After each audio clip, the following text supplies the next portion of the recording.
My job is watching a woman trapped in a room. 3 years ago, I saw a job ad that said almost nothing. Good pay, no benefits, discretion required. Just an email address. I was bored and curious, so I applied.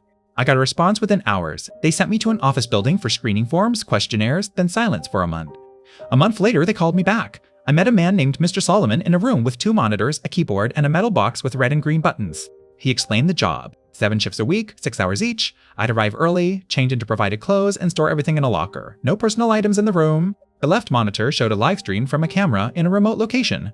My job was to watch it and log anything interesting once an hour. Green button meant something noteworthy. Red button meant emergency. He said I was just a redundancy. Someone else was watching me too. $35 an hour. That kind of money for sitting and watching a screen? My mom always said if it seems too good to be true, it probably is. I asked if it was illegal. He said no. I asked if anyone would get hurt. He said no. Then he said I'd sign papers promising never to discuss my work. I took the job. I quit my music store with no notice.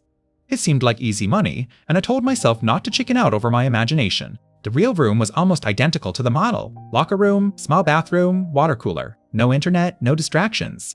The left monitor showed a room. A bedroom, I guess? It had a bed, a TV, a sofa, chairs, and tables. And there was a woman in it. At first, nothing happened. She read, watched TV, slept, ate. I logged it all, hour after hour, day after day.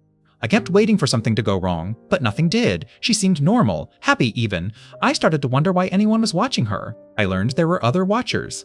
I never met them, but the logs were time-stamped. Someone took over when I left. She was never alone. Then, about 2 months in, I saw it. She looked directly at the camera. Not casually, she stared, and she mouthed something. I couldn't read her lips.